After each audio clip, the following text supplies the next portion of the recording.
వసంతవల్లరికి స్వాగతం. ఈనాటి వసంతవల్లరిలో సుప్రసిద్ధ కథా రచయిత స్వర్గీయ బెహరా వెంకట సుబ్బారావు గారి రచన కోటేశు వింటారు.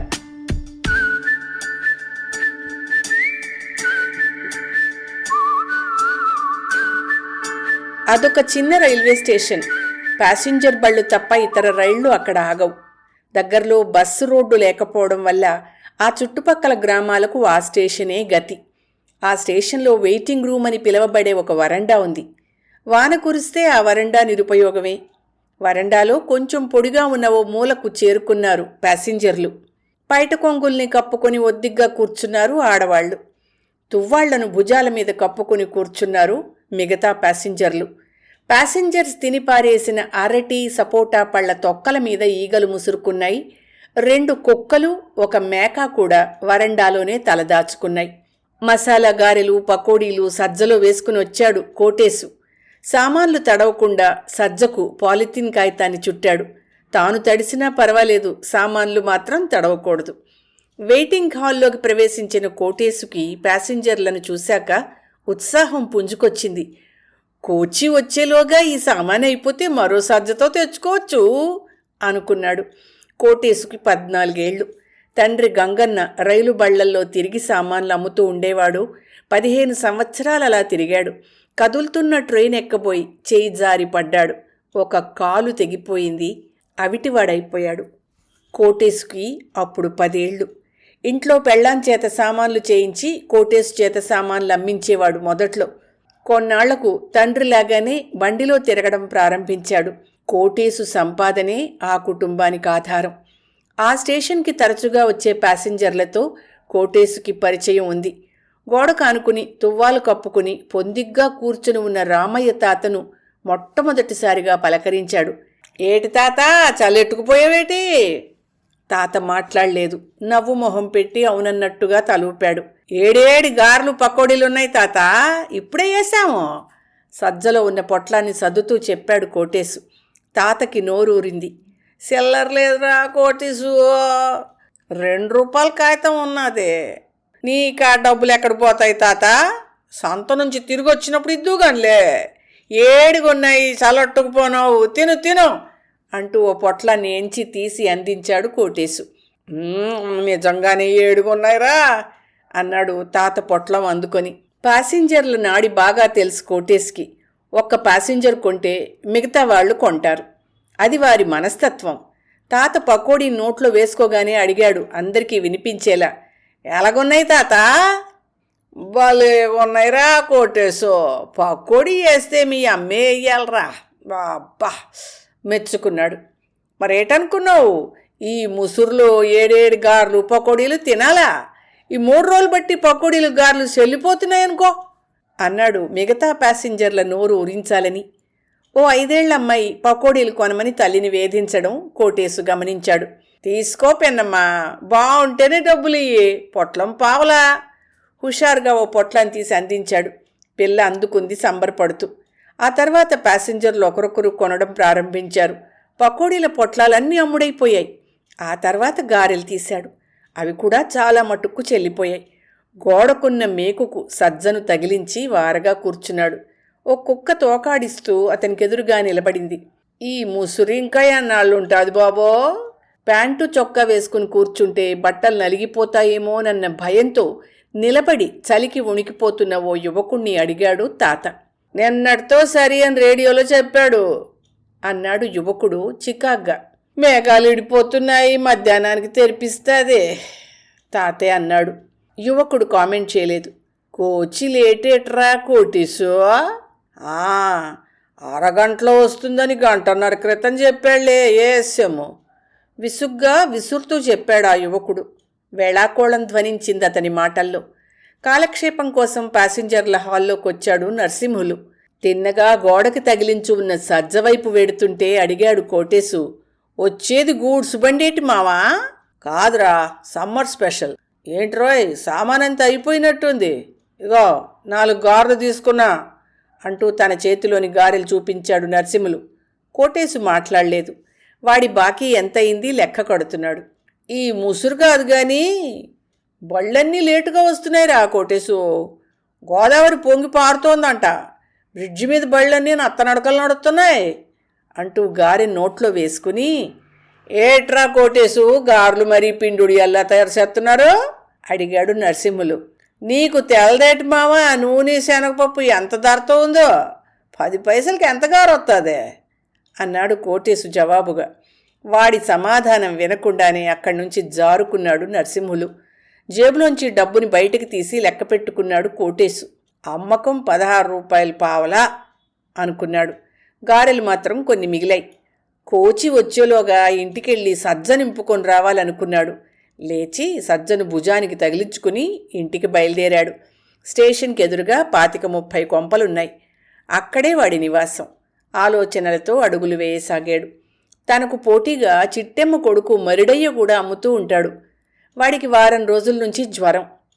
అంచేతనే ఈ వారం రోజులు తనకి బేరం బాగుంది. సావుకారి పాత బాకీ తల్లిదండ్రులకు తెలియకుండా 10 రూపాయలు జమ కట్టాడు. తాను తొడుక్కున్న చొక్కా నిక్కరు ప్రెసిడెంట్ గారి అబ్బాయి అరువిప్పిస్తే కొనుక్కున్నాడు. 15 రూపాయలు అయ్యాయి. ఆ డబ్బు జమ కట్టాడు. ఎవరికీ తెలియకుండా ఏఎస్ఎం గారి భార్య దగ్గర దాచుకున్న 10 రూపాయలకి మరో 5 రూపాయలు కలిపి పండక్కి తల్లికి కోక కొనాలి. తాను ఆ డబ్బు దాచినట్టు తండ్రికి తెలిస్తే లాక్కుని పట్టుకెళ్ళి తాగేస్తాడు. సంపాదన లేకపోయినా తాగుడు మాత్రం మానడు తండ్రి. ఊహల్లో తేలిపోతూ ఇల్లు చేరాడు. కొడుకు వెంటనే తిరిగి రావడం చూసి ఆశ్చర్యపోయింది కోటేశు తల్లి ఆదెమ్మ. ఏట్రా అప్పుడు తిరిగొచ్చేసినావో, ప్యాసింజర్ లేరా ఏటే, ఈ ఆలస అంత కదా, సరుకంత అయిపోయిందమ్మా, సజ్జ నింపుకుని వెళ్దామని వచ్చా చెప్పాడు సజ్జని కింద పెడుతూ కోటేశు. చేటంత మొహం చేసుకుంది ఆదెమ్మ. ఖాళీ సజ్జను పొయ్యి దగ్గరికి తీసుకెళ్లి పకోడీ పొట్లాలతోనూ గారెలతోనూ నింపింది. సజ్జను కొడుకు అందిస్తూ, పకోడీలు 5 చేతుళ్ళు, గారెలు 8 చేతుళ్ళోను, ఇదిగో ఇందా అంది. నులక మంచం మీద కూర్చున్న కోటేశు తండ్రి గంగన్న, అయిపోగానే బేగిరారా, శనక్కాయలు వేపించుంచుతా మాటలు ముద్దగా వచ్చాయి. తండ్రి వైపు ఈసడింపుగా చూశాడు కోటేశు. సజ్జను భుజానికి తగిలించుకుని స్టేషన్కి బయలుదేరాడు. దూరంగా ఔటర్ సిగ్నల్ దగ్గర మలుపు తిరుగుతూ పొడవుగా త్రాచుపాములా బుసలు కొట్టుకుంటూ పెద్ద స్పీడ్లో వస్తోంది సమ్మర్ స్పెషల్. క్రమేపీ వేగం తగ్గి స్టేషన్లో ఆగింది. ముందున్న క్యాబిన్ వైపు సిగ్నల్ వైపు చూశాడు. సిగ్నల్ ఇవ్వలేదు. అందుకనే ఆగింది అని నిర్ధారించుకున్నాడు. అనుకోని బేరం తగిలినందుకు సంబరపడుతూ గబగబా పరిగెత్తి బండిని చేరుకున్నాడు. ఒక పెట్టెలో చొరబడి అమ్మకం ప్రారంభించాడు. 5 నిమిషాల్లో సజ్జ ఖాళీ అయింది. సజ్జ తేలికైంది, జేబు బరువెక్కింది. పావలా పొట్లాన్ని 30 పైసలకి, 10 పైసల గారెల్ని 15 పైసల చొప్పున అమ్మేశాడు. తన అదృష్టానికి సంబరపడుతూ కంపార్ట్మెంటు దిగాడు కోటేశు. ఇంకా ఉంటే అమ్మేసుకుందుం కదా అనుకున్నాడు. సరుకు అయిపోయిందేట్రా కేకేశాడు నరసింహులు. వాడి ప్రశ్నకు సమాధానం ఇవ్వకుండా, ఏటి మావా, ఈ బండి ఇక్కడనే ఆగిపోయింది అడిగాడు ఆశ్చర్యంగా. ముందెళ్ళిన గూడ్స్ బండి ఇంకా అవతల స్టేషన్ చేరుకోలేదురా, వెళ్ళి చాలాసేపు. స్టేషన్ మాస్టర్ గట్టిగా ఇంతలో కేకేసి పిలవడంతో మాటల్ని మధ్యలోనే ఆపేసి అటువైపు పరిగెత్తాడు నరసింహులు. స్టేషన్ మాస్టర్ చాలా కంగారుగా కనబడ్డంతో కోటేశు కూడా స్టేషన్ మాస్టర్ గదివైపు వెళ్ళాడు. ఆయన గాబరాగా ఫోన్లో ఇంగ్లీష్లో మాట్లాడుతున్నారు. కోటేశుకు అర్థం కాకపోయినా ఏదో ప్రమాదం జరిగిందని గ్రహించాడు. నరసింహులు బయటకు రాగానే అడిగాడు, ఏటి మావా, ఏ జరిగిందే అని. నరసింహులు సమాధానం చెప్పలేదు. స్పెషల్ ట్రైన్ డ్రైవర్ దగ్గరికి పరిగెత్తుకెళ్ళాడు. బండిలోని ప్యాసింజర్లు ఒక్కొక్కరు దిగారు. ఏం జరిగిందో, బండి ఎందుకు ఆగిందో తెలుసుకోవాలన్న కుతూహలంతో స్టేషన్ గదిలోకి చొరబడ్డారు. ఆఖరికి అసలు విషయం తెలుసుకున్నాడు కోటేశు. ముందు వెళ్లిన గూడ్సు బండి తాలూకు 4 బోగీలు పట్టాలు తప్పి పడిపోయాయి. దారిలో ఆగిపోయింది ఆ బండి. నరసింహులను కలుసుకున్నాడు వెంటనే కోటేశు. అయితే ఈ బండి ఇంకా ఎంతసేపు ఉంటుంది మావా విసుగ్గా ఉన్న జవాబు చెప్పాడు నరసింహులు. ఎంతసేపేట్రా, రాజమండ్రి నుంచో వాల్తేరు నుంచో క్రేన్ రావాలా, బోగీలు నెత్తాలా అంటే 4-5 గంటలన్నా పట్టచ్చు.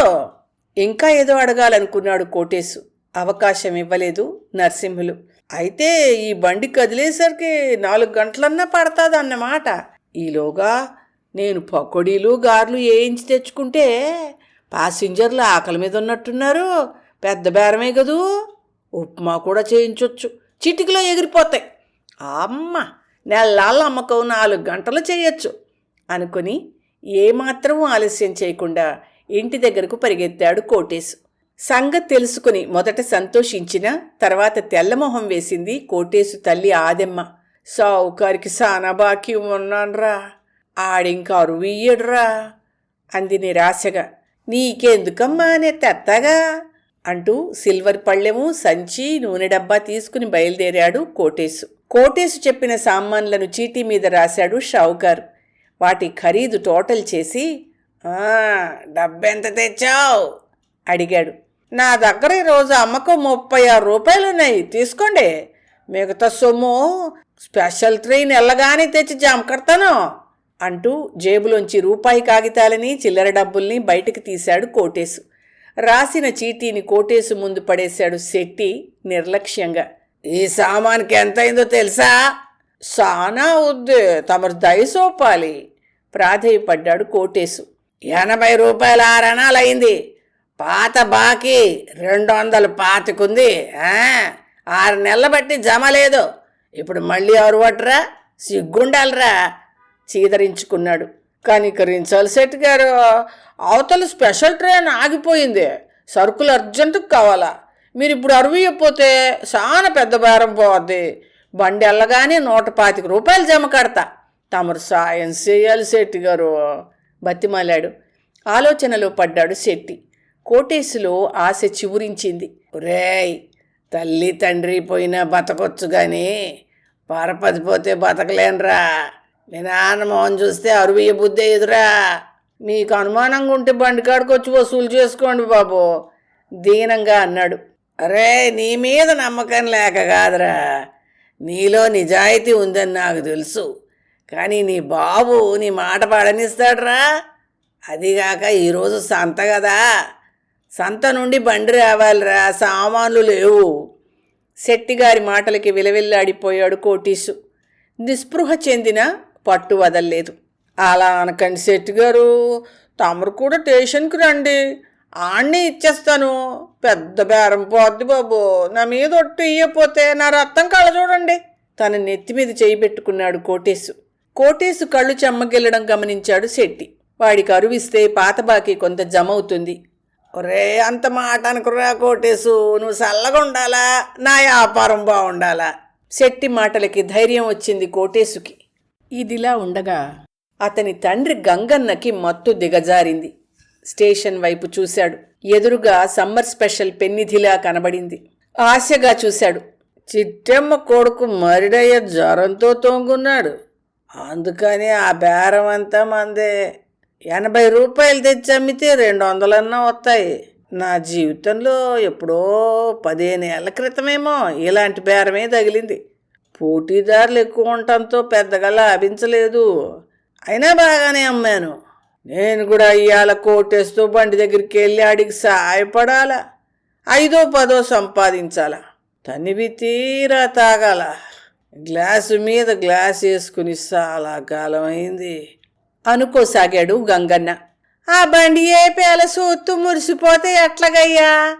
అలాగలాగా మామిడి తోటలోకి వెళ్ళి 4 పుల్లలు ఏరుకొని పట్రా మొగుణ్ణి అదిలించింది ఆదెమ్మ. మొగుడు కదలగానే ఆ బండి వైపే చూస్తూ నిలబడింది. కోటేశు శానా అదృష్టవంతుడు, ఆడి అయాంలోనే సుఖంగున్నది. పొద్దుటే లేవగానే ఎవడి మొహం చూశానో, ఇంకెవడు కోటేసే. ఆడే తెల్లారుజామున లేచి రోజు నిద్ర లేపుతాడు కదో. ఎంతో పొదుపరితనం ఉంది ఆళ్ళు. తండ్రికి తెలియకుండానే డబ్బులు దాచి ఏడాదికి 2 కోకలు కొట్టున్నాడు. 2 పూట్ల తింటున్నాం కాదో. ఈ బేరంలో చాలా డబ్బు మిగులుతే కోటేశ్తో టౌన్కి వెళ్ళి మంచి సవరం కొనుక్కోవాలా. రైకిలు సిరిగిపోయాయి, 2 కుట్టించుకోవాలా. సావుకారి పాత బాకీ 25 30 జమ కట్టాలా. గంగన్న చేతిలో పైసలు పడకుండా చూడాలా. నేను కూడా బండి దగ్గరికి వెళ్తానుండు. టిఫిన్తో పాటు 7 టీ కూడా పెడితే బేరం బాగుంటుంది అనుకుంది ఆదెమ్మ. పాల కోసం నాయుడు గారింటికి బయలుదేరింది. సావుకారిచ్చిన సామాన్లు భుజాన వేసుకుని బయలుదేరాడు కోటేశు. స్పెషల్ ట్రైన్ ఎదురుగా కనిపిస్తోంది. పట్నం నుండి పొగాకు తెచ్చి అయ్యతో సుట్టాలు చుట్టి చంపించాలా? అందులో లాభం బాగా ఉంటుంది. నా బట్టలు బాకీ తీర్చాలా? మా అమ్మకి పట్నం నుంచి కోక కొని తేవాలా? సావుకారి బాకీలో 55 జమ కట్టాలా? అతను సానా మంచోడు కాదు అనుకుంటూ నడుస్తున్నాడు కోటేశు. ఆదెమ్మ పాలగిన్నెతో ఇంటికొచ్చేసరికి కొడుకు సామాన్లు పొట్లాలు విప్పి పళ్ళెంలో పోస్తున్నాడు. అప్పటికే ఉల్లిపాయలు పచ్చిమిరపకాయలు తరిగిపెట్టాడు కూడాను. కట్టెల మోపు భుజాన వేసుకుని కుంటుకుంటూ వచ్చాడు గంగన్న. ప్లాట్ఫామ్ మీద రాళ్లతో పొయ్యెట్టి సామాన్లు చేద్దాం, ఏడుకుంటే ప్యాసింజర్ లెగేసుకుంటారే సలహా ఇచ్చాడు గంగన్న. గంగన్న సూచన నచ్చింది ఆ తల్లి కొడుకులకి. ప్లాట్ఫామ్ మీదనే చిన్న కాఫీ కొట్టు వెలిసింది. పూరీలు, పకోడీలు, ఉప్మా, టీ తయారు చేశారు. ప్యాసింజర్లు ఒక్కొక్కరు బండి దిగి కొనుక్కోవడం ప్రారంభించారు.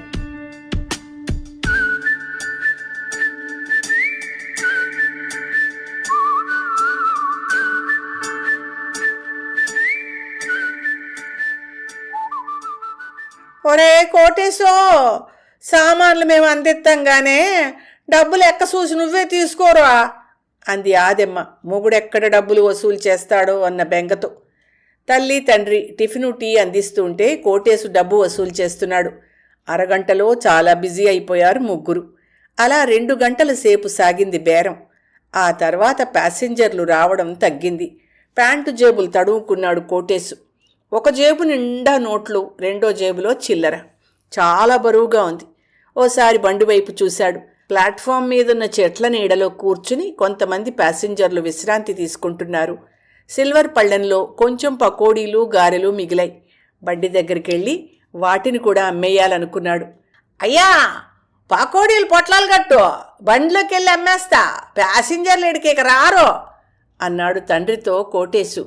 తల్లి తండ్రి గబగబా పొట్లాలు కట్టారు. సజ్జలో వేసుకుని బండి దగ్గరికి బయలుదేరాడు. అంతలో ప్లాట్ఫామ్ మీదకొచ్చాడు సావుకారు.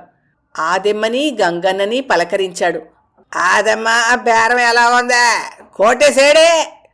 తమది శెట్టి గారు. అదిగో బాబు ఆడున్నాడు ఏదో బోగీలోకి ఎక్కుతున్న కొడుకును చూపిస్తూ అంది. అటువైపే చూశాడు సావుకారు. కోటేశు కనపడ్డాడు. సావుకారు వెనక్కి తిరిగి బండి దగ్గరికి వెళ్తూ ఉంటే ఛీ అని ఉమ్మాడు గంగన్న. రే కోటేశో, సిల్లర్ లేదని బేరం వదలకరా, సిల్లర్ నా దగ్గర ఉన్నదే అని తన ఉనికిని తెలియచేశాడు షావుకారు. ట్రైన్లోకి ప్యాసింజర్లందరూ ఎక్కారు. సిగ్నల్ ఇచ్చింది. బయలుదేరడానికి సిద్ధంగా ఉంది. కంగారుగా ట్రైన్ దగ్గరికి పరిగెత్తింది ఆదెమ్మ. ఆ వెనుకనే గంగన్న. కోటేశు రెండో బోగీలోకి ఎక్కాడు. గాబరా పడింది ఆదెమ్మ. ఒరే కోటేశో, బండి దిగరా, బండి వెళ్ళిపోద్దే గట్టిగా కేకేసింది. తల్లి కేకను లక్ష్య పెట్టలేదు కోటేశు. బండి కదిలింది. దిగరా కోటేశో గట్టిగా అరిచింది తల్లి. ఆడ దిగుతాడులే, నీకెందుకు గాబరా నిదానంగా అన్నాడు గంగన్న. ట్రైన్ మూమెంట్లో ఉన్నప్పుడు దిగడంలోనూ ఎక్కడంలోనూ బాగా అనుభవం ఉందని అతని ధీమా. బండి స్పీడ్ అందుకుంది. ప్లాట్ఫామ్ దాటింది. వెనుకనే పరిగెత్తసాగింది ఆదెమ్మ. కొడుకు కడ్డీ పట్టుకుని దిగుతుంటే భయం భయంగా చూసింది. కోటేశు దృష్టి ప్లాట్ఫామ్ మీద పొంచి ఉన్న షావుకారు మీదే ఉంది. ఓ పక్క బండి మించి గెంతాడు కోటేశు. ఆ విసురులో బండి కింద పడ్డాడు. అమ్మా అని కేకేశాడు. 2 తొడల మీద నుంచి చక్రం పోయింది. కాళ్ళు తెగిపోయాయి. నెత్తురుమయం, హాహాకారం, గోల, ఏడుపులు. కొడుకు మీద పడి బావురుమని ఏడ్చింది తల్లి. కుప్పలా కూలిపోయాడు గంగన్న. గబగబా పరిగెత్తాడు షావుకారు. కొన ఊపిరితో ఉన్నాడు కోటేశు. శక్తినంతటినీ కూడదీసుకుని ప్యాంటు జేబులో చెయ్యి పెట్టి పిడికిల్తో నోట్లను బయటకు లాగి షావుకారికి అందివ్వబోయాడు. ఆ నోట్లు కోటేశు రక్తమాంసాల్లో ముద్దకట్టిపోయాయి. షావుకారి మనసు వికలమైంది. ఒరేయ్ కోటేశో, నీ నెత్తురు ముద్ద నాకొద్దురా, నీలాంటి నిజాయితీ పరుడు కావాలరా బోరున ఏడ్చాడు సావుకారు. కోటేశు చెయ్యి నేల కొరిగిపోయింది. గొల్లుమంది ఆదెమ్మ.